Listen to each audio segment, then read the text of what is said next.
Classism is deeply ingrained in American culture, and it can be subtle or overt, but it's often dismissed or even celebrated. In a way, it's been normalized in the fabric of everyday life, and that normalization makes it hard for people to see the harm it causes. The American dream, at least in its idealized form, is about the belief that anyone, regardless of background, can achieve success if they work hard enough. This narrative is powerful and pervasive, and it has served as the basis for much of the American ethos. The problem, though, is that the dream is often presented in very narrow terms.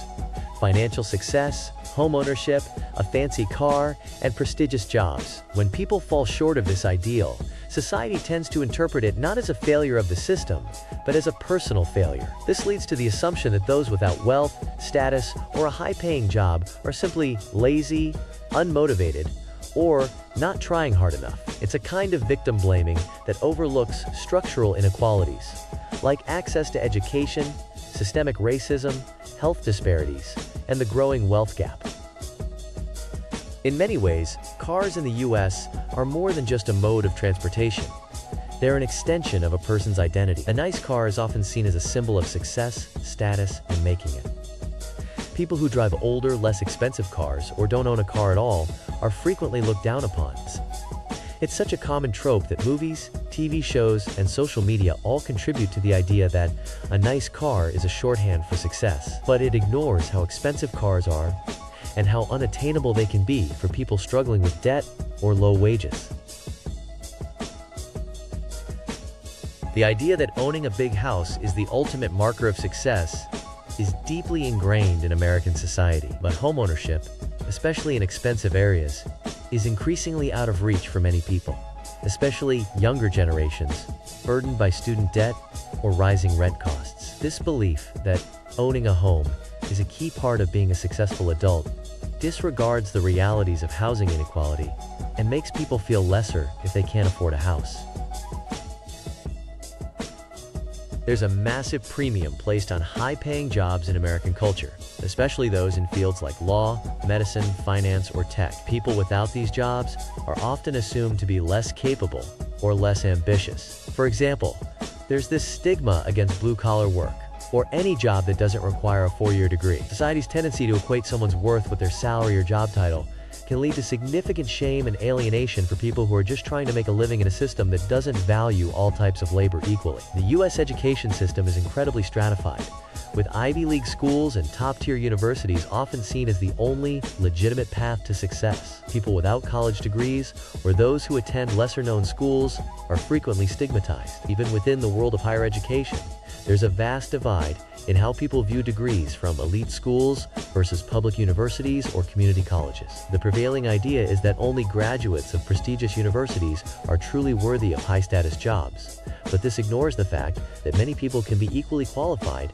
based on their experiences or skills, not just their alma mater. There's also this culture of equating a college degree with intelligence or worth. Many people who didn't attend or finish college are unfairly viewed as less than, even though they might possess immense talent, work experience, or vocational skills. This narrow definition of success leaves a lot of people on the margins, whether they're tradespeople, entrepreneurs, or those who simply don't fit into the traditional educational mold.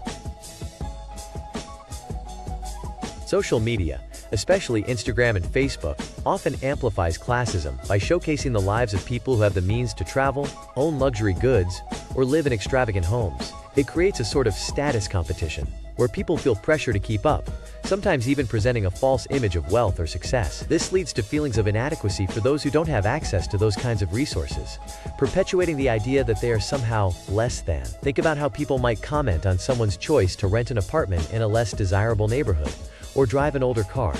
It's often done under the guise of advice or concern. You should really get a nicer car, it's time to upgrade. Or, if you want a better job, you need to dress the part. But these comments carry a lot of judgment. It's a way of reinforcing the notion that if you don't measure up in these visible areas, you're somehow less deserving of respect or opportunity. Classism not only reinforces inequality, but it also feeds into people's self-worth. When individuals internalize the idea that their value is based on material possessions, job titles, or educational pedigree, it can lead to mental health struggles like anxiety, depression, and feelings of inadequacy. It also keeps people divided. Those who have wealth and status often distance themselves from those who don't, and vice versa. This separation makes it harder to build empathy across class lines. Moreover, when we perpetuate this system, we miss the opportunity to address the root causes of poverty and economic inequality, like wages not keeping up with inflation, the lack of affordable housing, or the ways in which capitalism perpetuates wealth hoarding at the top. We need a cultural shift where value is not determined by outward markers of success. This involves challenging the widespread assumption that a person's worth is tied to what they own or how much money they make. It also involves supporting policies that address structural inequality, living wages, universal health care, affordable housing, and education for all. Until we begin to reframe what it means to be successful, classism will continue to persist. Why there's been a witch hunt to end racism for decades now, but nobody seems to care about the rampant classism going on.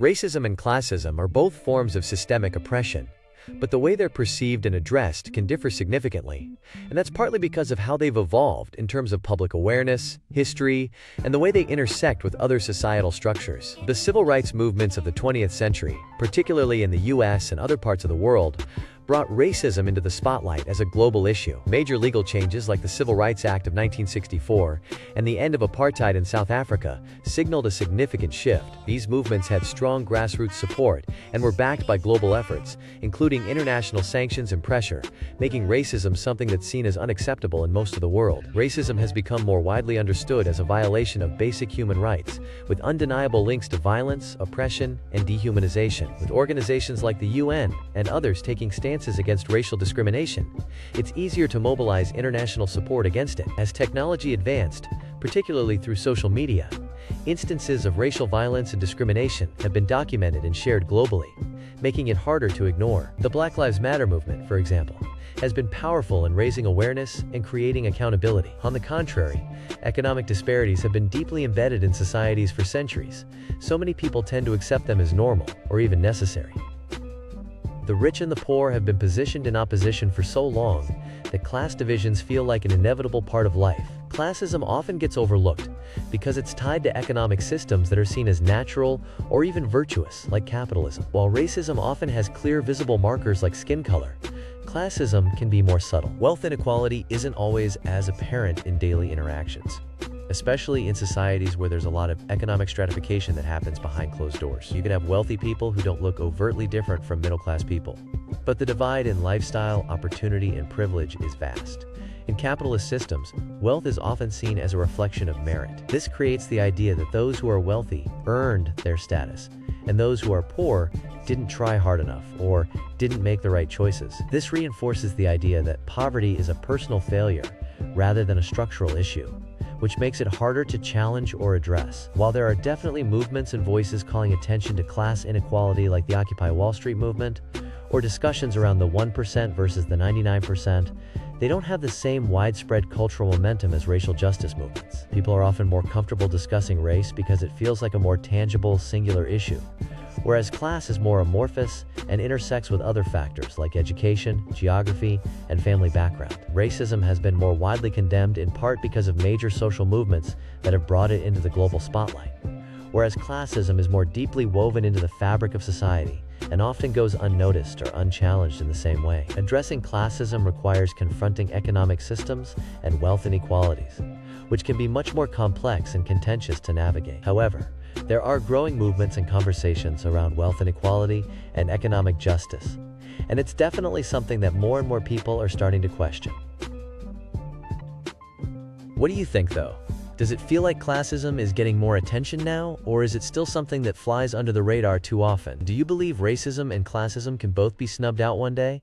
Leave your comments down below, and thanks for watching. Peace.